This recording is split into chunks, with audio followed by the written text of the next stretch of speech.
Hi guys and welcome back to another video. Now today what I'm going to be bringing you is my thoughts on Luke Hendrie signing a new initial 2-year contract with Bradford City. The club also have the option of a further year, but if you do go on to enjoy today's video, make sure you drop a like on it. If you could try and hit 60 likes on today's video, that'd be absolutely class. Subscribe if you are new as well. We are now on the road to 6,000 subscribers, so make sure you are subscribed if you haven't already with that post notification bell on. Thank you very much as well for 5,700 subscribers. I do really appreciate it. Get your thoughts on this contract extension as well down in the comment section down below. For me, it's probably the first bit of transfer news we've done this summer so far where I've been a bit sceptical about it. I don't think Hendrie is a bad player whatsoever. I think he's a decent backup, but when you've got other options at right back and a 2-year deal, an initial 2-year deal as well for his age, I'm not so sure. I'm not overly convinced about this, but we'll speak a little bit more about all that sort of stuff later on in today's video. So make sure you drop a like on it, subscribe if you are new as well, and let's get on with today's video. So when Bradford City released their return list, obviously Luke Hendrie was one of the 6 players, I think,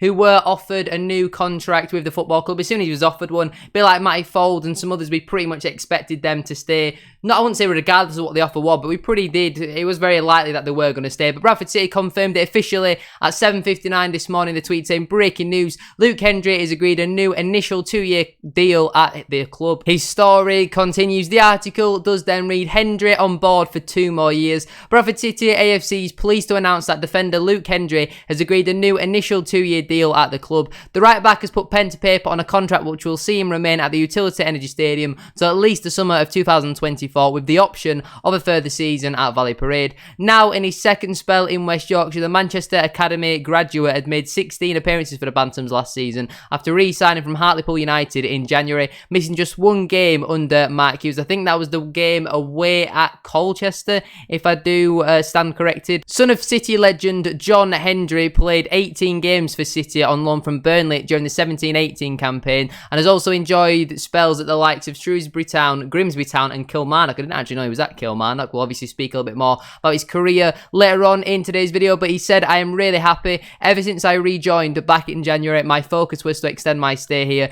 and so I am just looking forward to the season ahead. Obviously, he was only given a 6-month contract by Derek Adams back in January. I have really enjoyed my football under the gaffer, and he's a really good person to work for. He was one of the main reasons I wanted to stay. We finished last season strongly, and it probably ended at the wrong time for us. I am just really looking forward to getting going in pre-season. I want to be successful next year and the year after, so that is my sole focus. We all know where this club wants to be and the direction we are all pushing in. Hughes said, Luke is another player we are pleased to have with us again for at least the next 2 seasons. He's a strong, reliable defender who loves Bradford City and will always give you everything he has out on the field, which is important. Luke has played in all but 1 of the games Glenn and I have taken charge of since entering the dugout in February and performed very consistently as part of a side which ended the season well. We are looking forward to welcoming him back for pre-season and seeing him back out on the field in Claret Amber. I believe pre-season officially starts on either the 22nd or the 23rd of June. I think it might be the 23rd, but it also says here that Hendrie will be sponsored by Jonathan Fraser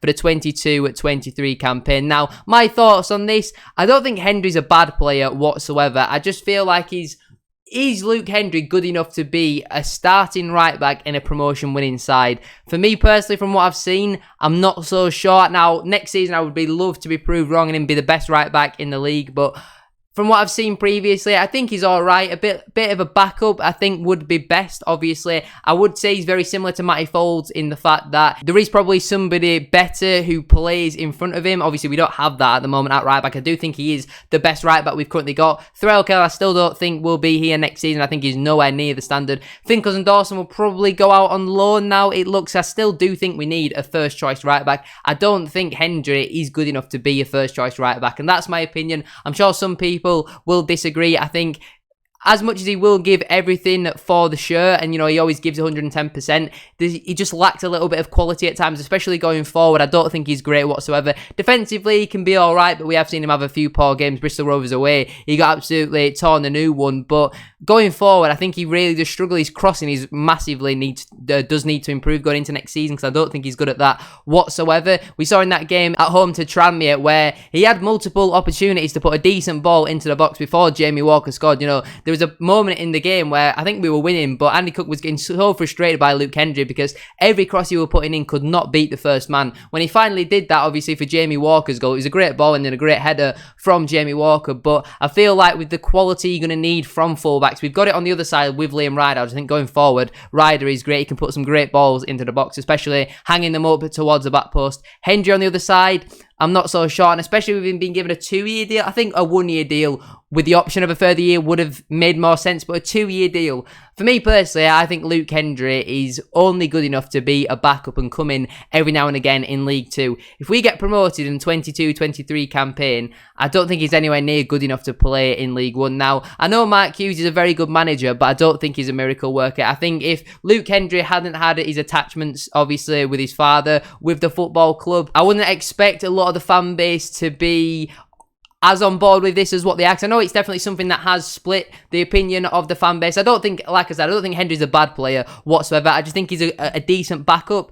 Maybe on a 1-year deal with the option would have made more sense, but a 2-year deal, Hughes clearly sees something in Luke Hendrie that maybe I don't, and at the end of the day, that's all that really matters. If you know, Luke Hendrie plays next season and he gets, I don't know, 7, 8, 9, 10 assists, then I'll be more than happy to be proved wrong. But if we have a look at some of his in-depth statistics from the 21-22 campaign, now I can't actually check just specifically for Bradford City, which is a little bit annoying, but in total last season, he played 23 matches, starting 23 of those across Hartlepool and Bradford City. He averaged 89 minutes per game, featuring in the Team of the Week on one occasion. He obviously didn't score, but he averaged 0.3 shots per game. He got 3 assists as well, averaging 76.7 touches per game. Created 4 big chances, and actually, he had 1 key pass per game as well. He had a 70% passing accuracy as well. He kept 6 clean sheets with 0.8 interceptions per game, 1.7 tackles per game, 0.3 possession wins per game, 0.2 dribble pass per game, which I don't actually think that's too bad whatsoever. He only gets dribble passed once every 5 games.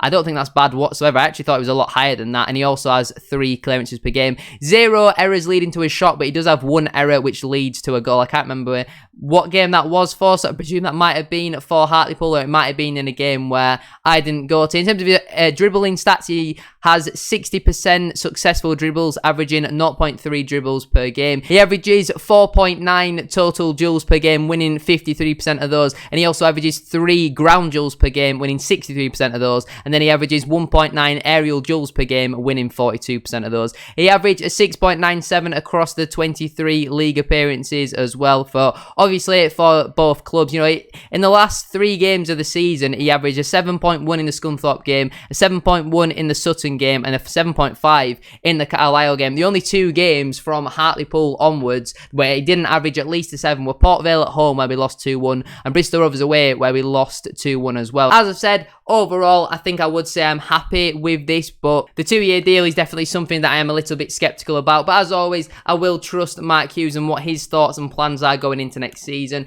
If you have enjoyed watching today's video though, make sure you drop a like on it. 60 likes as always would be massively appreciated. Make sure as well to subscribe to the channel if you haven't already. We are now on the road to 6,000 subscribers, so make sure you are subscribed if you haven't already, with that post notification bell on. Get your thoughts on Luke Hendrie signing a new initial 2-year contract with the option of a further year as well down in the comment section down below. Have a great rest of your day. Thank you for watching, and I shall see you all very soon for another video.